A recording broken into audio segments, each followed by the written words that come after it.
Hey guys, welcome back to the channel, and today we're going to be talking about Avatar: Fire and Ash. In the wake of the devastating war on the RDA and the loss of their eldest son, Jake and Neytiri face a new threat on Pandora, the Ash people, a violent, power-hungry Na'vi tribe led by the ruthless Varang. Jake's family must fight for their survival and the future of Pandora in a conflict that pushes them to their emotional and physical limits. So, right out the gate, the best thing about every Avatar movie is going to be the visuals. Once again, the team that James Cameron has that puts together the visuals for Pandora has done a great job of making it one of the most beautiful settings in all of fiction that we have in a visual medium. There is so much attention to detail, and while I don't enjoy big CGI fests, most of the time these Avatar films really do a good job of being detail oriented and making this world feel real and lived in. And what's very impressive about it is it doesn't have the advantage the way of Water had, where it's introducing an entirely new biome. It revisits places that we've been before, like the forests and again the seas. It does take a brief detour to show where the new Ash tribe lives, at the base of this volcano, it looks like. And that was very interesting to see. Not quite as beautiful as the rest of Pandora, but it is nice to see some variety. But they do a good job of being very creative in how they frame these areas we've already been and showing it to us in ways that we may not have seen before, while also calling back to previous moments that we have spent there. And not only does the camera work and the CGI do a good job in selling the beauty of the planet, it also does a very good job in selling the action. The camera work and the way that the CGI is done makes the action feel brutal, and it makes it feel real, which is very impressive when you're dealing with incredibly tall blue people. So I commend the crew of people that worked on that CGI, because they understand what makes action look good. And speaking of action and conflict, I think that the conflict between Jake Sully and Quaritch gets even stronger in this film.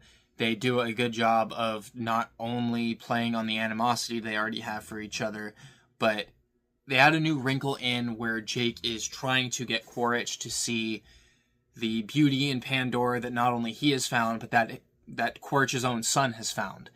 And he tries to appeal to that side of him and say, hey, we don't need to fight. We can both enjoy this planet. I want you to see why I'm making the decisions I'm making. And it is a very nice new wrinkle to add into it that's not just Na'vi good, humans bad. Another new aspect of the story I really enjoyed was the introduction of the new Ash tribe.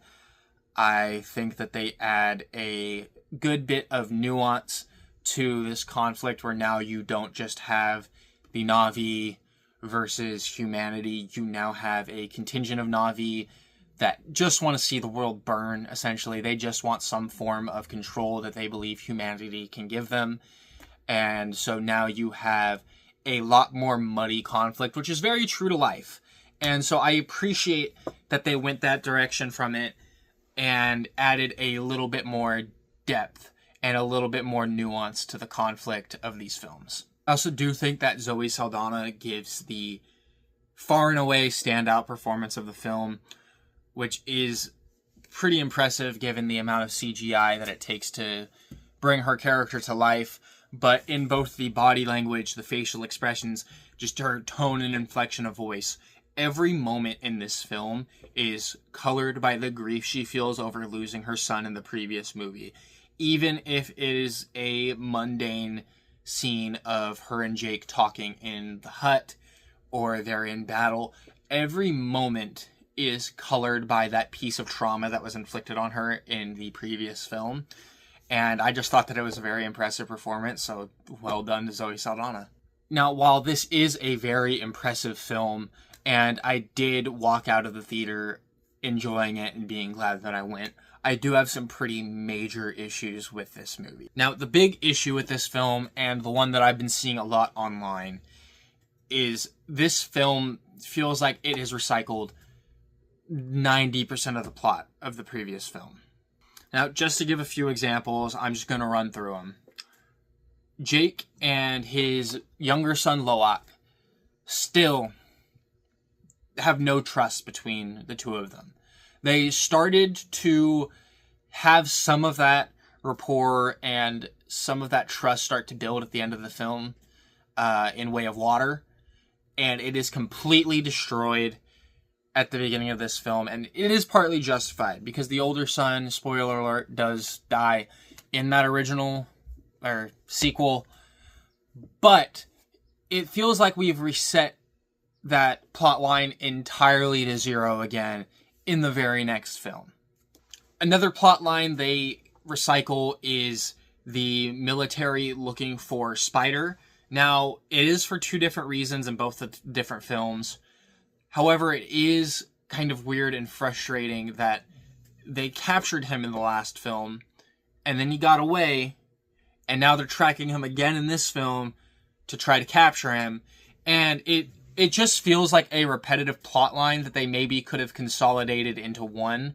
I don't feel that they needed to try to capture him twice and rerun that entire plot line.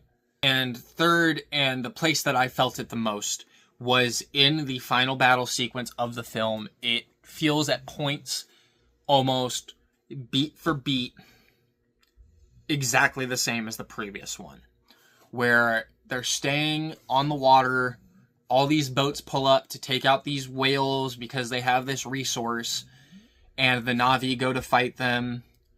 They start off doing really well, then something happens and it starts to kind of go against them, and there are Na'vi trying to take down boats and flying around everywhere, and it feels like almost the exact same plot beats, down to Jake and Quaritch having their conflict in the center of it.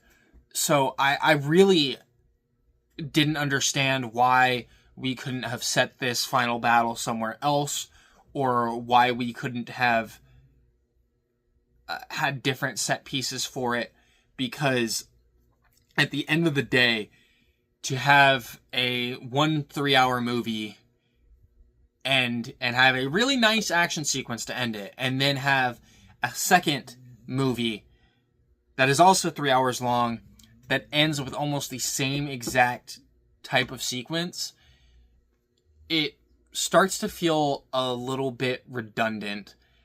And I understand that at one point these were a single script. Even if that's the case. If you have a script where the first half happens and then the second half is just the first half again, that's still not a good script. It's still not good story progression. You can still continue on the same plot points and still continue on the same plot lines without just repeating them beat for beat. And you can actually develop them slowly, or develop them in different ways, instead of developing it almost fully in the first film and then resetting it and doing it again. It doesn't make sense. And that is another thing that is at the root of the issue with this, is that these films are so long. I feel like if the film was 2 hours and you're repeating some plot points, then, hey, it happens. But if you're insistent on making your movie 3 hours long, and then you're repeating things that were done in the other 3-hour movie, to me it just seems like the movies didn't need to be 3 hours. It seems like we're trying to fill things up for time. Overall, though, the movie was fun. The movie was good. I went to see it with my dad and my grandma, and we had an amazing time going and seeing the movie and being in the spectacle that is seeing a movie like that on the big screen, and I am very, very glad that I went to see it. Plot-wise, I just have some major issues with how this thing is structured. And with all of that taken into account, I am going to give the movie a 3, and I do recommend that you go to see it in theaters, because this movie is going to be best served seeing it in that medium. However, I will say that the movie is very much carried by the spectacle of it, and the plot is kind of left to suffer a little bit. Overall, guys, if you stayed till the end, thank you so much. If you enjoyed, please like, subscribe, and share this video with anyone you think would enjoy it. really trying to get this channel off the ground because I enjoy this a lot more than my day job. And all joking aside, thank you so much for watching.